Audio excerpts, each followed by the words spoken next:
The tea had already gone cold. You didn't notice when it happened. It was warm a minute ago, or at least it felt like it. Your hand was still around the cup, your body still in the same place. Nothing had really changed. Except something had. Your eyes drifted to your phone. No sound, no vibration, just a quick check. Then back to the cup, then back again. Not because you were expecting anything specific, but because sitting there, without anything returning to you, felt strangely uncomfortable. So you checked again, just to break that feeling, just to see something move, even if it meant nothing. And for a moment, it worked. That quiet tension disappeared, but only for a second, because as soon as the screen went dark again, it came back. That same small emptiness, that same pull, and you stayed there longer than you needed to, realizing it wasn't boredom, it wasn't silence, it was something else that doesn't like being left alone with itself. It doesn't start as weakness. It feels like clarity, like you're just making sure no one misunderstands you. You don't want confusion. You don't want to be seen the wrong way. You don't want your silence to be misinterpreted. So you explain more. You add context. You go back and clarify things no one even questioned. You repeat yourself in different ways, just to make sure it lands. And in your mind, this feels responsible. It feels mature. It feels like you're doing the right thing. But something shifts quietly beneath all of that. Not in what you're saying, but in how it's being felt. Because every time you explain beyond what is necessary, you are not just sharing information, you are revealing uncertainty. Not loud uncertainty, not obvious insecurity, but a subtle signal. A signal that says, I need you to fully understand this so I can feel settled. And people don't consciously break that down. They don't sit there and analyze your words. They feel your state. They feel whether you are grounded in what you said or still trying to secure it. And when you keep adding words, it starts to feel like you are chasing agreement, chasing clarity, chasing confirmation. And the moment something feels chased, it loses its weight. Because presence does not come from how much you say. It comes from how little you need to say. There is a difference between expressing something and trying to make sure it is accepted. When you express, you release it. When you over-explain, you hold on to it. And people can feel that grip. They can feel that you are still attached to how your words are received, that you are still watching their reaction, still adjusting based on their silence, still adding more if they don't respond the way you expected. And this is where your presence begins to weaken, not because your words are wrong, but because they are not settled. In Buddhist understanding, there is a quiet strength in non-attachment. You say what is true for you, and then you let it exist. You don't follow it. You don't correct it repeatedly. You don't reshape it to fit every mind in front of you. You allow it to stand on its own. But when you over-explain, you don't allow your words to stand. You keep supporting them. You keep holding them up. And over time, this teaches people something without you realizing it.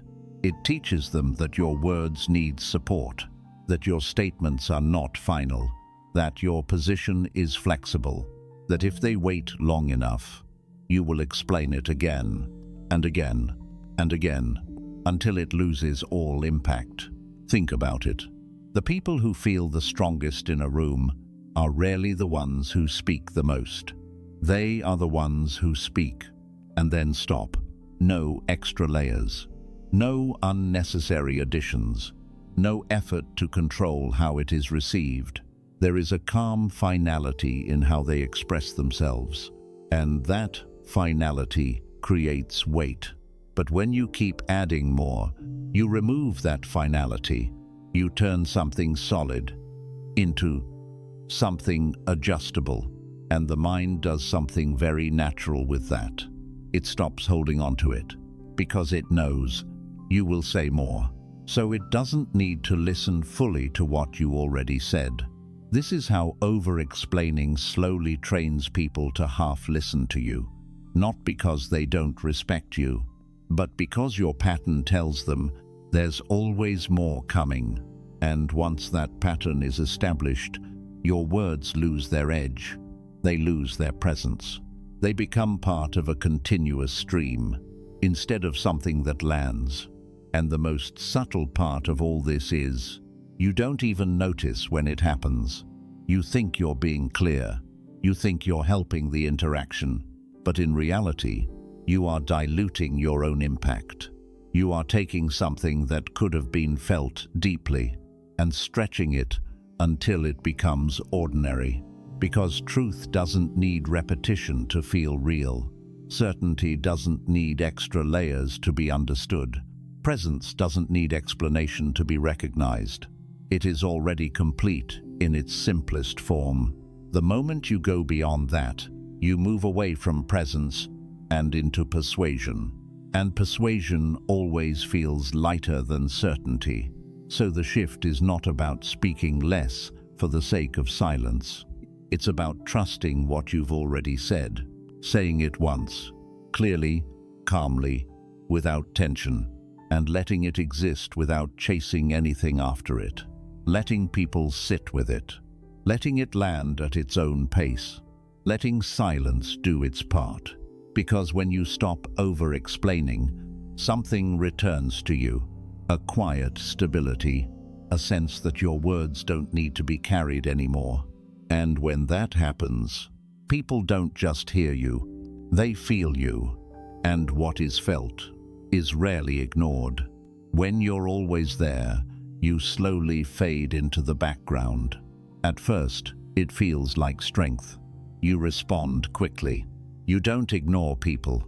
You show up when they need you. You become reliable. And in your mind, this feels like value. Because you believe being present more often means being appreciated more. So you stay available. You reply without delay. You pick up every conversation. You make sure no moment goes unanswered. And it feels like connection. It feels like you are building something real. But something very quiet begins to happen underneath that. Not immediately, not obviously, but slowly, your presence starts losing its impact. Because the mind doesn't measure value by how much something exists. It measures value by contrast, by absence and presence, by distance and return, by what is felt when something is not there, and what is felt when it comes back. When you are always there is no contrast. There is no absence. There is no moment where someone notices you're missing, because you never leave enough space for that to happen. And without that space, your presence becomes normal, expected, routine, automatic. And what becomes automatic stops being consciously valued. Not because people don't care about you, but because the human mind adapts quickly to what feels constant. Think about something simple. The sound of a fan in a room. At first, you hear it, but after a few minutes, your mind filters it out. It becomes part of the background, not because it disappeared, but because it never changed. Your presence can become the same way, always there, always responding, always accessible, and slowly, you become something people don't actively notice anymore. You're just there. And the most dangerous part is, this doesn't feel like rejection. It feels normal. Conversations still happen. Messages still come. Interactions still exist. But the depth changes. The attention changes. The way you are felt changes. Because when something is always available, people stop adjusting themselves to reach it. They don't think twice before delaying their response. They don't feel urgency in replying. They don't feel the need to meet your energy. because they know you will still be there, exactly the same. No shift, no distance, no change. And this creates a silent imbalance. You keep showing up fully, while others start showing up less. Not intentionally, but naturally, because the environment you created has no pressure, no space, no contrast. In Buddhist thought, there is a deep understanding of balance. Not everything needs to be constant. Not everything needs to be immediate. There is wisdom in allowing space, in allowing moments to breathe, in allowing your presence to move, instead of staying fixed. Because when something moves, it becomes noticeable. When something changes, it draws attention. But when something stays exactly the same, it fades into the background of awareness. And that's what happens when you are always available. You don't disappear. You become unnoticed. There is no anticipation of you, no curiosity about you, no sense of missing you, because you never give space for those feelings to form. And without those feelings, your presence loses emotional weight. It becomes functional, convenient, accessible, but not deeply valued. And the shift you need to understand is not about becoming distant or cold. It's not about ignoring people or withdrawing completely. It's about breaking the pattern of constant availability. It's about allowing your presence to have rhythm. Sometimes there, sometimes not. Sometimes immediate, sometimes delayed. Not as a strategy, but as a reflection of your own centered life. Because when your life doesn't revolve around constant response, your presence naturally becomes less predictable. And unpredictability creates attention. It creates awareness. It creates value. People begin to notice when you're there, and when you're not, they begin to feel the difference. And that difference is what restores your presence, because value is not built through constant exposure. It is built through meaningful moments, moments where your presence actually lands, moments where it is felt, moments where it is not just another part of the background. So when you are always there, you think you are strengthening connection, but quietly, you are removing the very thing that makes connection feel real: space. And without space, nothing is truly noticed, nothing is truly felt, nothing is truly missed. And what is never missed slowly becomes easy to ignore. Reacting too quickly makes your energy feel unstable. It feels natural. Something happens, and you respond immediately. A message comes in, you reply right away. Someone changes their tone, you feel it instantly. A small shift in behavior, and your mind starts moving. You think this means you are aware, that you are present, that you are emotionally intelligent. But there is a difference between awareness and reactivity. Awareness sees, reactivity moves. And when you move too quickly, you lose something most people don't even realize exists. You lose your center, because every time you react without pause, you allow the outside to control the inside. Someone's words change, and your energy changes. Someone pulls back, and your mood shifts. Someone delays, and your mind starts filling the gap. It happens fast, almost automatic, and at first, it doesn't seem like a problem, but people feel it, not in an obvious way, in a subtle, almost invisible way.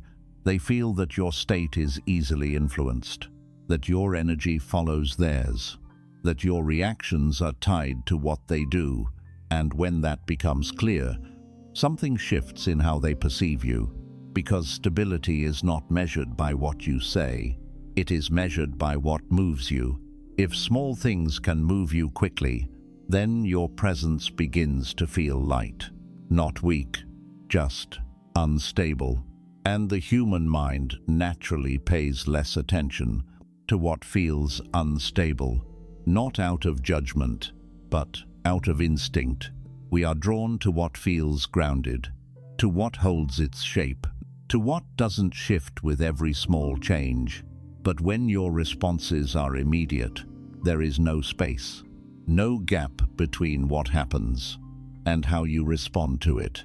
And that gap is where your power actually exists. In Buddhist understanding, there is deep awareness of this space, the space between stimulus and response, the moment where you observe without becoming what you observe. But when you react too quickly, you skip that space completely. You collapse it. And once that space is gone, your response is no longer chosen. It is automatic. And automatic responses are easy to predict, easy to read, easy to influence. Think about it. If someone knows that a slight change in their behavior will immediately affect you, they don't need to do much to control the interaction. They don't need to say anything directly. They don't need to confront you. All they need to do is shift slightly, and your energy will follow. Not because you are weak, but because you are not pausing, not observing, not holding your position long enough to see clearly. And over time, this creates a pattern where your presence feels responsive, but not rooted, active, but not steady, engaged, but not grounded. And that kind of presence doesn't hold attention because there is no tension, no depth, no stillness. It becomes surface-level movement, constant adjustment, and anything that constantly adjusts loses its ability to anchor the moment. This is why the pause is so important, not as a technique, but as a return to yourself.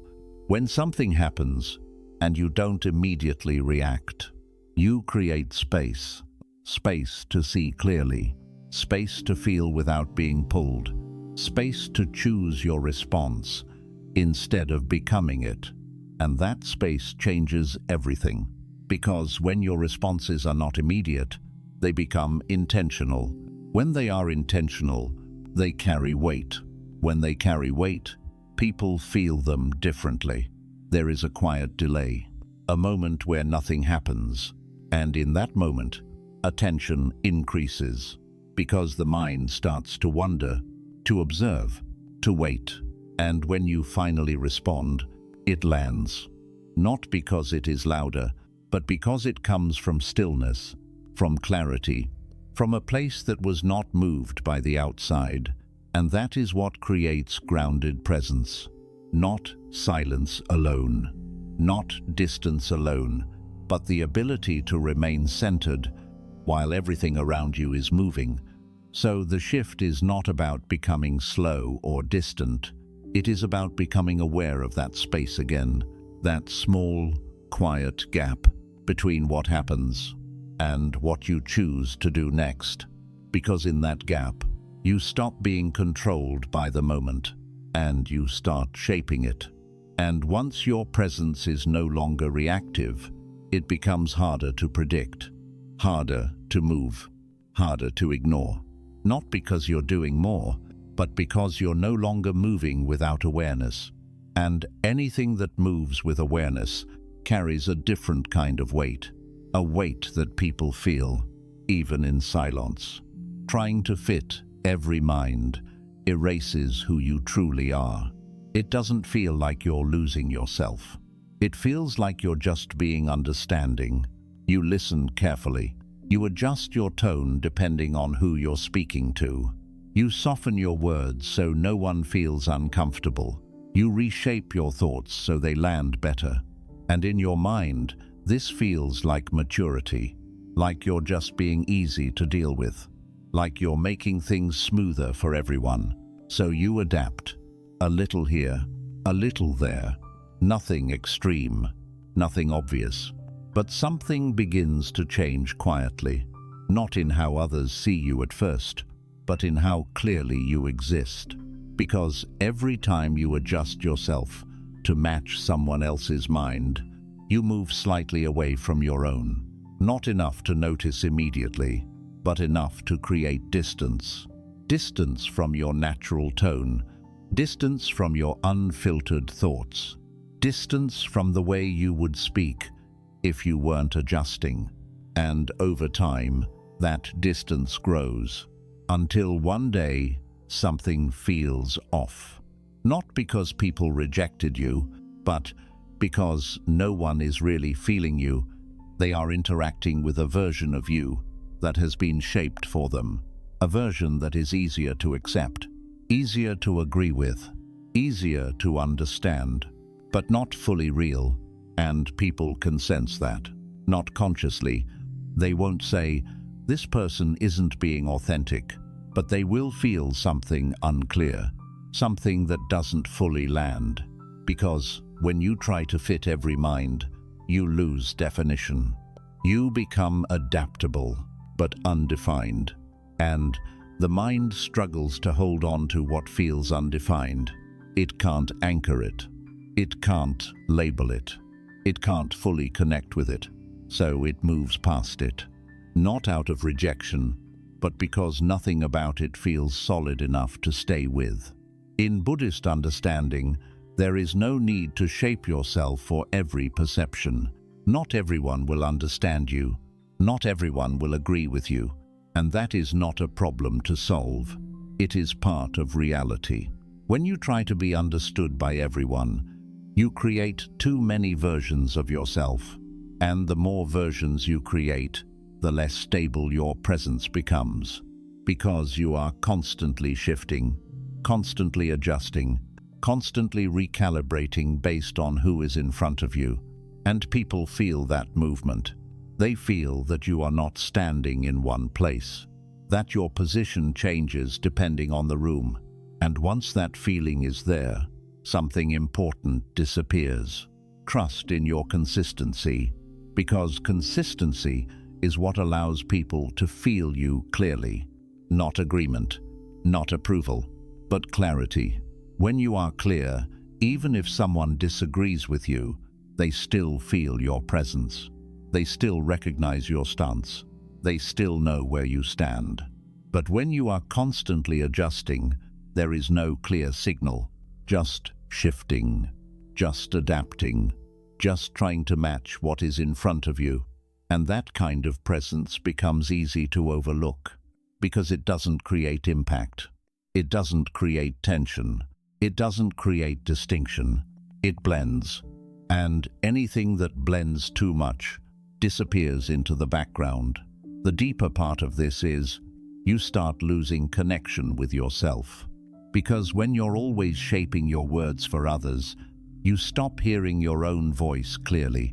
You begin to question your natural responses. You hesitate before speaking. You filter yourself, even when no one asked you to. And slowly, you forget what it feels like to speak without adjustment. To say something simply because it is true for you, without shaping it, without softening it, without aligning it with every possible perspective. And that's where your presence fades the most.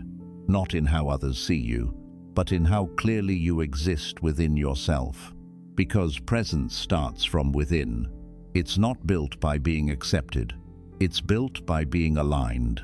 Aligned with your own thoughts, your own tone, your own way of expressing. When that alignment is strong, people feel it. Even if they don't fully agree, even if they don't fully understand, they feel that you are not moving, that you are not adjusting for approval, that you are not trying to fit. And that creates something rare, something stable, something defined, something that stands out without trying to. But when you try to fit every mind, you lose that. You lose your edges. You lose your clarity. You lose the parts of you that create presence. And what remains is something easy to accept, but also easy to forget. So the shift is not about becoming rigid or closed.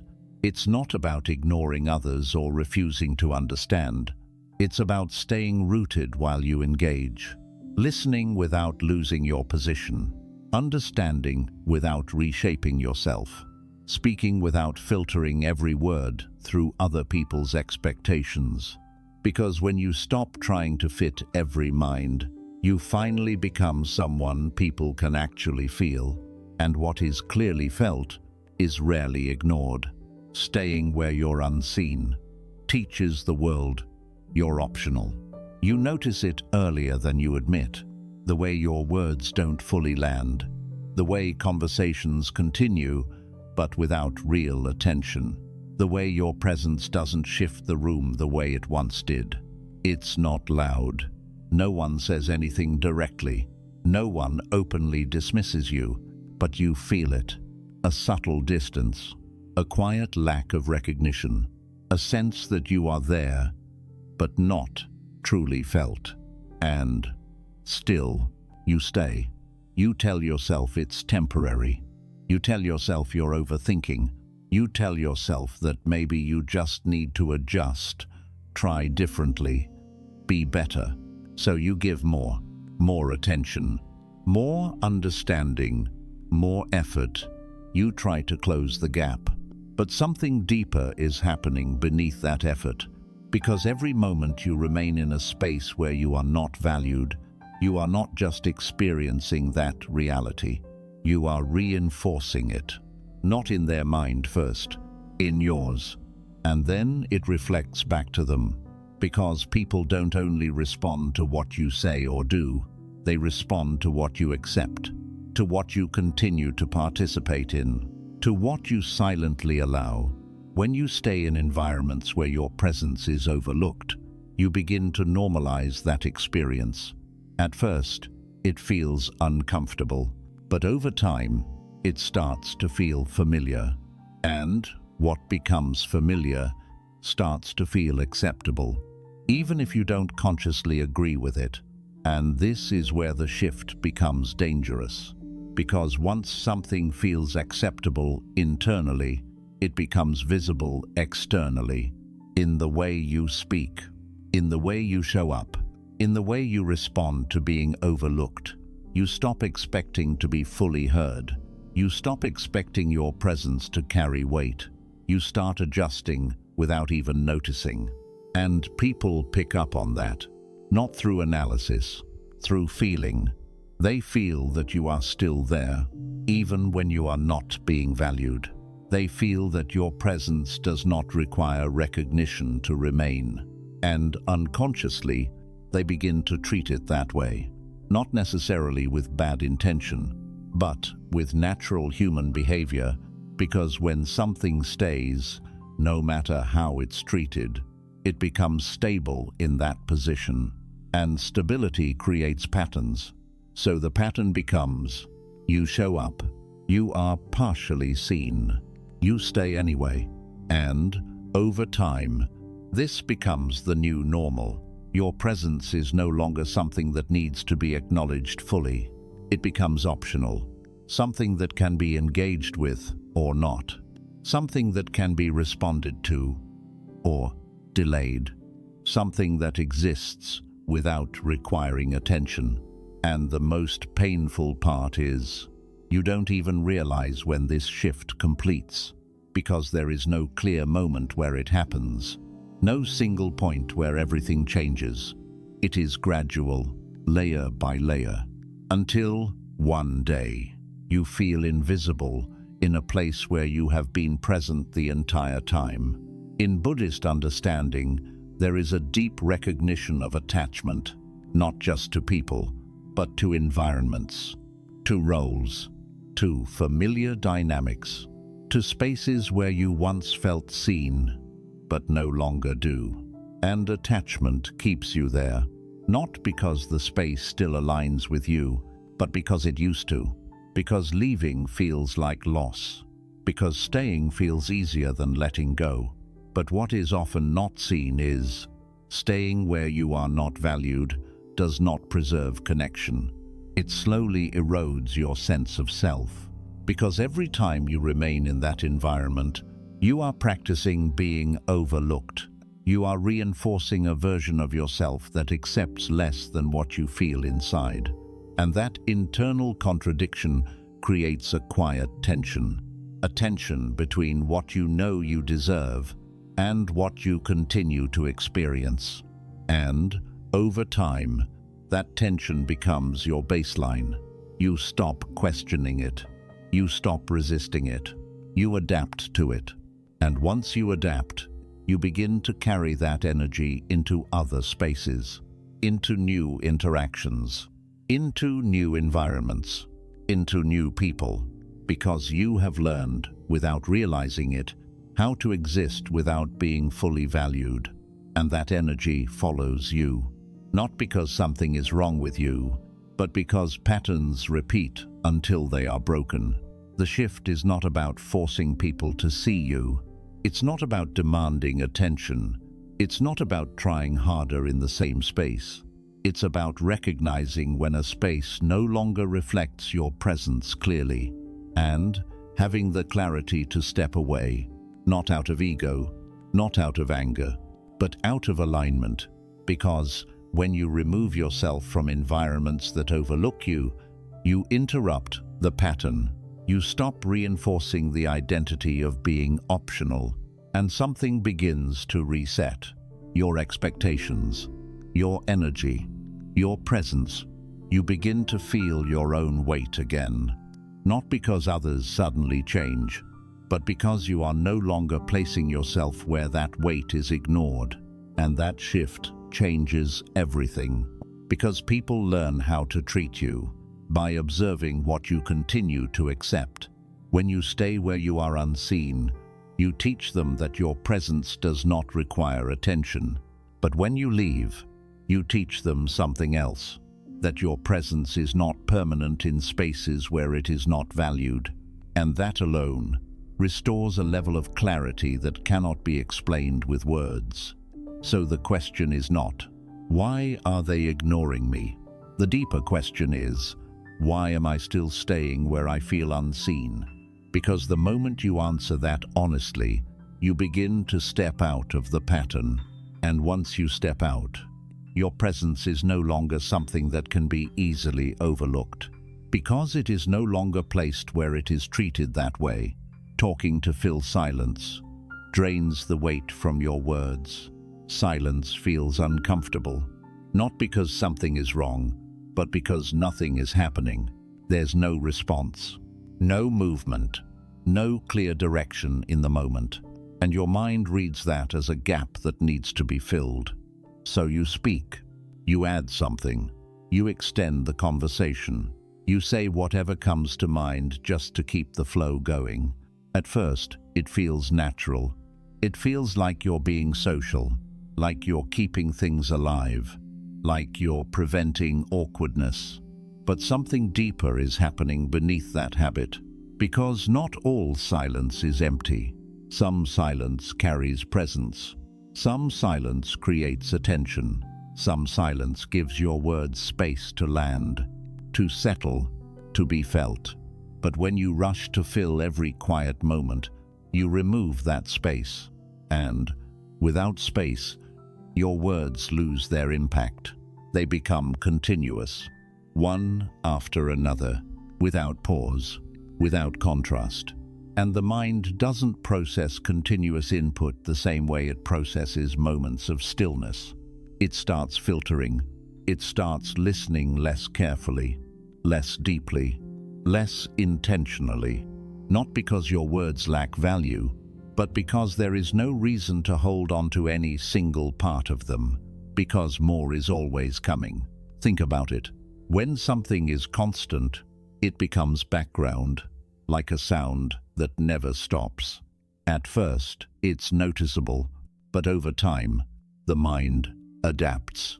It stops giving it full attention. Your voice can become the same way, always present, always active, always filling the space.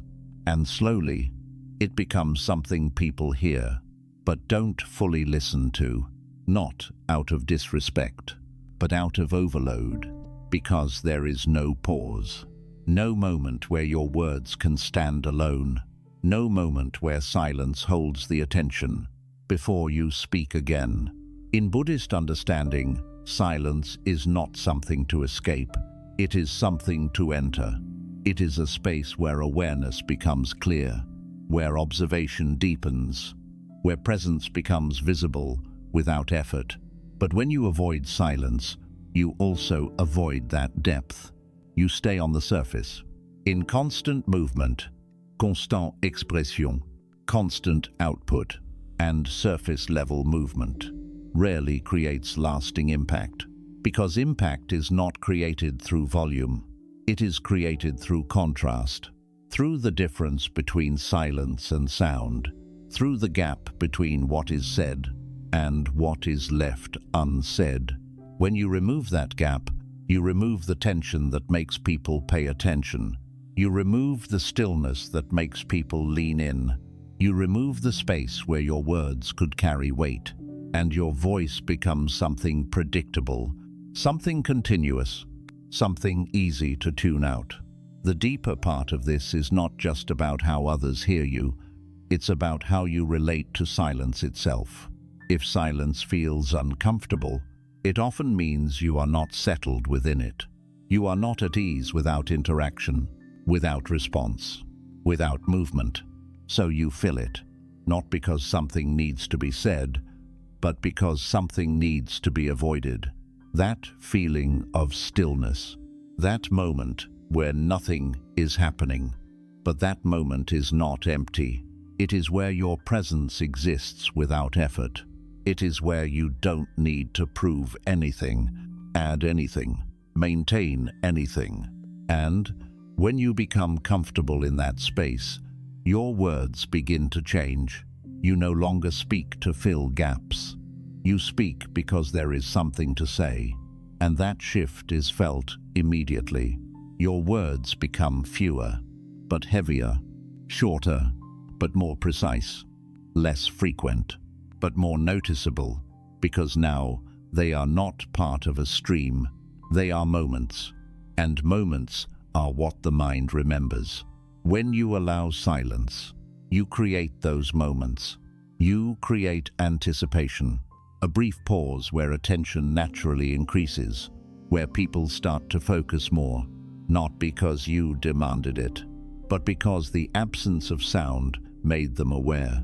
And when you speak after that silence, it lands differently, not louder, not more forceful, just more present, more grounded, more felt. This is why silence is not a weakness. It is not something to escape or avoid. It is a form of control, not control over others, but control over your own presence. Because when you can sit in silence without rushing to fill it, you are no longer dependent on constant interaction to feel stable. You are not speaking out of pressure. You are not maintaining the moment. You are simply existing within it. And from that place, everything you say carries more weight, because it is no longer driven by discomfort. It is driven by awareness. So the shift is simple, but not easy. Allow the silence. Let the moment breathe. Resist the urge to immediately fill every gap, and notice what happens, not just in how others respond, but in how your words begin to feel. Because when you stop speaking just to avoid silence, your voice stops blending into the background, and it becomes something people naturally pay attention to. Not because you said more, but because you finally allowed space for it to matter. Seeking constant validation disconnects you from your own center. It doesn't feel like you're seeking validation. It feels like you're just being aware. You notice tone. You notice timing. You notice small shifts in how people respond to you. A message comes in shorter than usual, and you feel it. A delay happens, and your mind starts filling the gap. Someone's energy feels slightly different, and you begin adjusting without even thinking. You tell yourself this is emotional intelligence, that you're just reading the room, understanding people, staying connected. But something deeper is happening beneath that awareness. Because the more you rely on external reactions to understand your position, the less you stay connected to your own. You begin to check yourself through others. You start measuring your words based on how they respond. You start adjusting your energy based on how they react. You start interpreting your value based on how you are received.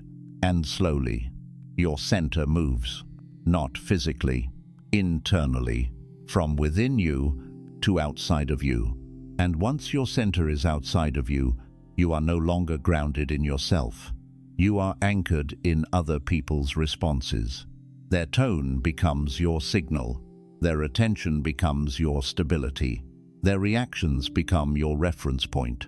And this creates a constant, subtle tension, because now you are always watching, always reading, always interpreting, not just what is being said, but what is being felt, implied, or missing. And that constant scanning pulls you away from stillness. It keeps you in motion, adjusting, correcting, repositioning yourself in real time. And people feel that, not consciously, but deeply. They feel that your state depends on them, that your confidence shifts with their reaction, that your energy follows their response. And something happens when that becomes visible. They stop feeling your presence as something stable, because stability comes from within, not from feedback, not from approval, not from confirmation. When your presence is rooted inside you, it doesn't move easily. It doesn't adjust with every small signal.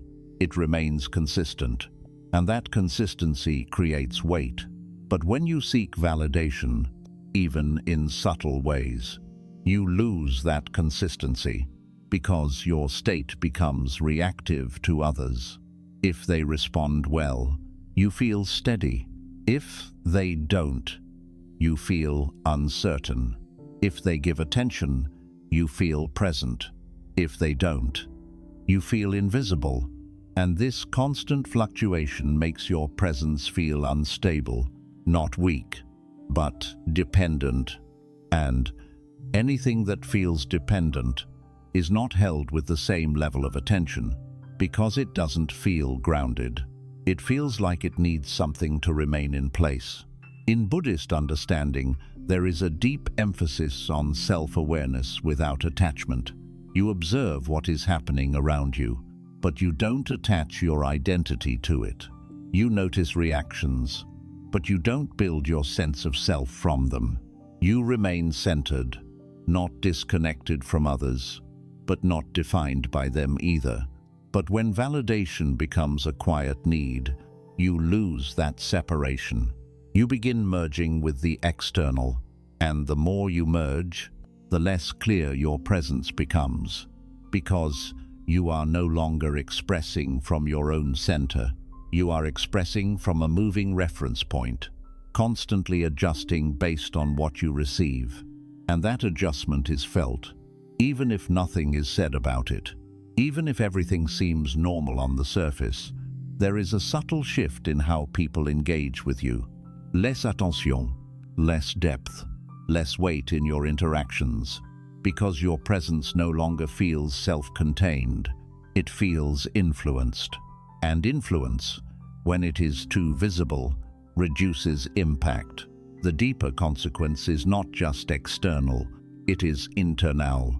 Because when you constantly seek validation, you slowly lose your ability to trust your own perception. You begin second-guessing yourself. Was that too much? Was that not enough? Did that land the right way? And this constant questioning creates distance between you and your own clarity. You stop feeling certain, not because you don't know, but because you are waiting for confirmation. And that waiting becomes a habit, a pattern, a quiet dependency, until eventually, you don't just want validation, you need it to feel stable. And that is where your presence weakens the most, not in how others see you, but in how firmly you stand within yourself. because presence is not built on approval. It is built on self-alignment, on knowing what you said and standing in it without needing immediate feedback, on expressing without watching for reaction, on existing without constant confirmation. And when you return to that, something changes. You stop scanning, you stop adjusting in real time, you stop building your state from external signals, and instead, you remain in your own center, steady, clear, unaffected by small fluctuations, and people feel that immediately, because now your presence is not something that depends on them. It exists on its own, and what exists on its own naturally carries more weight. So the shift is not about ignoring others. It's not about becoming detached or indifferent. It's about releasing the need to be constantly confirmed, to be constantly validated, to be constantly reassured through reactions. Because the moment you stop seeking validation, you stop giving your center away. And when your center returns to you, your presence becomes something that doesn't need to be noticed to exist. It simply is. And what simply is much harder to overlook. It goes deeper than just needing approval, because at some point, it stops being something you notice. It becomes automatic. You don't consciously think, I need validation, but you check. You check reactions. You check timing. You check subtle shifts in behavior. You replay conversations in your mind. You analyze what you said and how it might have been received. And all of this happens quietly, almost in the background. But this constant checking does something to your energy. It fragments it. Because instead of being fully present in yourself, your attention is split. Part of you is here, but another part is watching how you are being perceived. And when your attention is divided like that, your presence weakens, not in an obvious way, but in a subtle loss of depth. Because depth requires full presence. It requires you to be fully in what you are saying, without stepping outside of yourself to monitor it. But when you are constantly checking, you are never fully in one place. You are speaking, while also observing yourself speak. You are expressing, while also evaluating how it's being received. And this creates a kind of internal delay. A slight hesitation in your energy, a quiet interruption in your flow, and people feel that, even if they don't know what it is.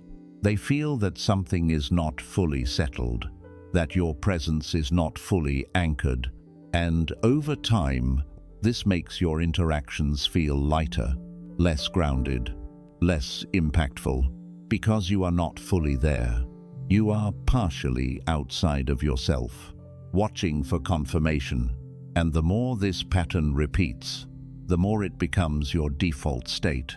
You begin to depend on external signals to feel stable, a good response, and you relax, a delayed response, and your mind becomes active. A shift in tone, and your energy follows. And this constant movement creates instability, not because anything is wrong externally, but because your internal state is tied to something that is always changing. People's reactions are never fixed. They fluctuate, they vary, they shift based on mood, attention, timing.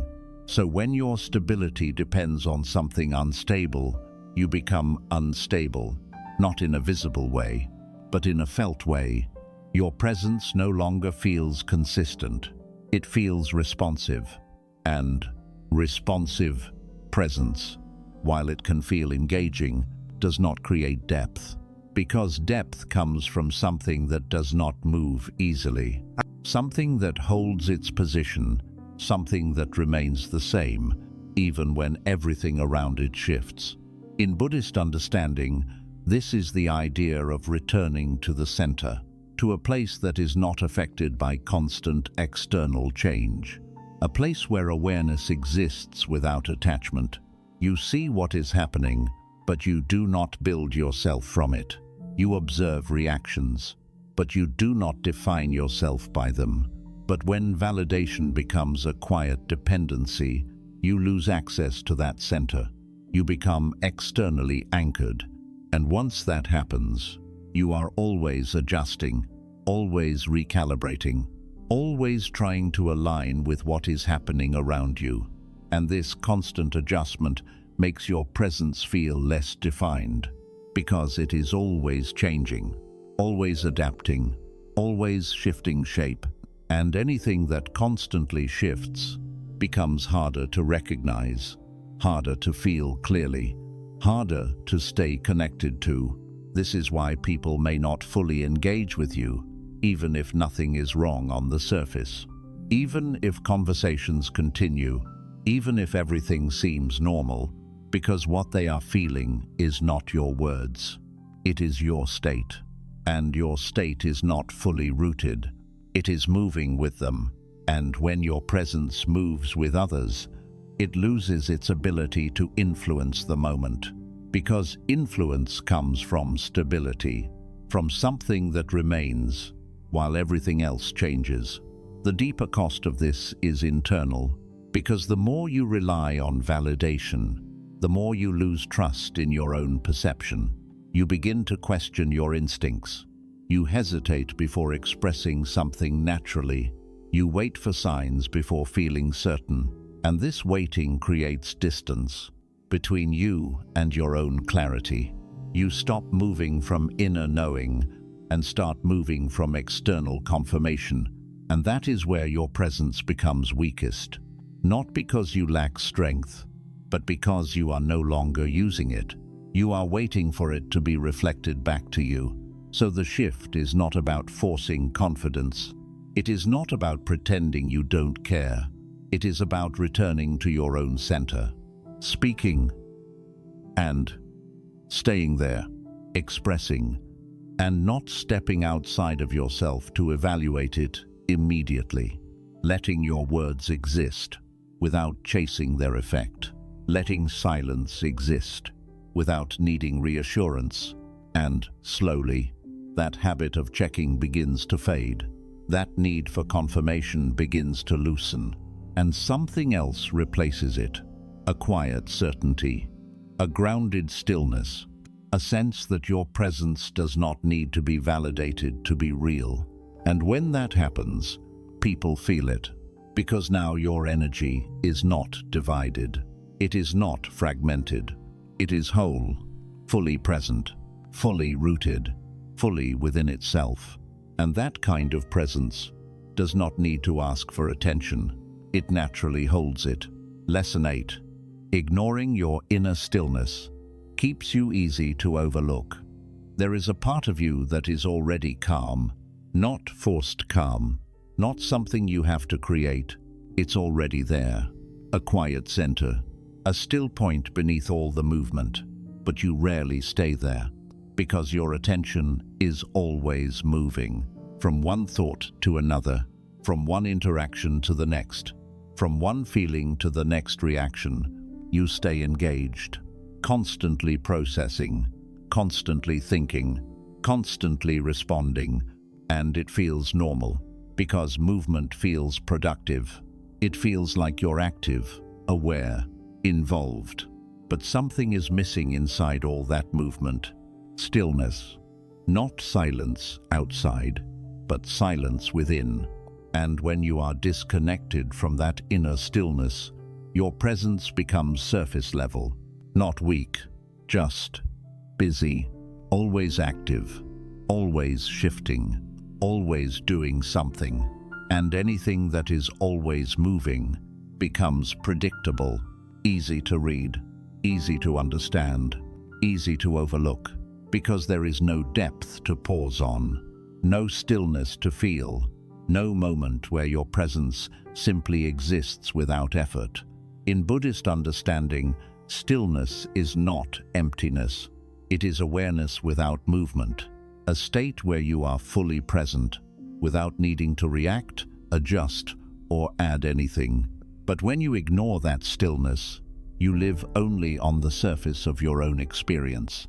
You think quickly, you respond quickly, you move from one state to another without pause. And this constant movement creates a certain kind of energy, an energy that feels accessible, but not grounded, engaged, but not deep, active, but not anchored. And people feel that, even if nothing is said about it.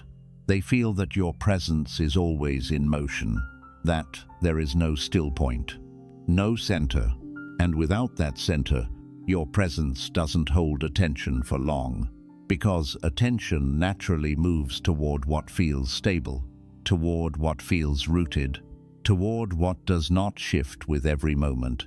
But when your energy is constantly changing, the mind doesn't settle on it. It moves past it, because there is nothing to hold on to. This is why stillness is so powerful, not because it is visible, but because it is felt. When you are connected to your inner stillness, you don't rush to respond. You don't feel the need to fill every gap. You don't move just because something around you moved. You remain, and that remaining creates presence. A presence that is not trying to be noticed, but becomes noticeable because it is different from everything else. Most people are moving, reacting, adjusting, filling space. But when you are still, you stand out without effort. Not through volume, not through force, but through contrast. The contrast between movement and stillness, between noise and quiet, between reaction and awareness. And that contrast draws attention, not because you are trying to be seen, but because your presence is not lost in the constant motion around you. The deeper issue is, many people avoid stillness because it feels unfamiliar. When everything slows down, when there is nothing to respond to, when there is no distraction, something becomes visible. Your thoughts, your feelings, your internal state. And that can feel uncomfortable. So you move again, you think again, you engage again, you distract yourself again, without realizing that this constant movement is what keeps you disconnected from your center, because stillness is where you reconnect. It's where you stop reacting and start observing, where you stop adjusting and start understanding, where you stop chasing and simply exist. And when you spend time in that space, something changes in how you show up. You don't become slower, you become more deliberate. You don't become distant, you become more grounded. You don't lose connection, you deepen it, because now your actions come from stillness, your words come from clarity, your presence comes from a place that is not easily moved. And that creates a different kind of energy, an energy that feels stable, complete, self-contained. And people feel that immediately, because now you are not reacting to everything around you. You are not pulled by every shift. You are not constantly adjusting your state. You remain the same, even when things around you change. And that consistency creates depth. It creates weight. It creates something that the mind naturally pays attention to, because it is rare. Most people are always in motion, always changing, always reacting. But when someone is still, truly still within themselves, it becomes noticeable, not in a loud way, in a quiet, undeniable way. And that is what you lose when you ignore your inner stillness. You lose that depth. You lose that grounded presence. You lose that quiet stability that makes people feel you without you doing anything. So the shift is not about forcing silence. It's not about withdrawing from everything. It's about returning to that still point inside you, even for a moment, even briefly, sitting without reacting, observing without moving, allowing things to exist without immediately responding. And, slowly, that stillness becomes familiar. It becomes natural. It becomes part of how you exist, not just something you visit. And when that happens, your presence changes.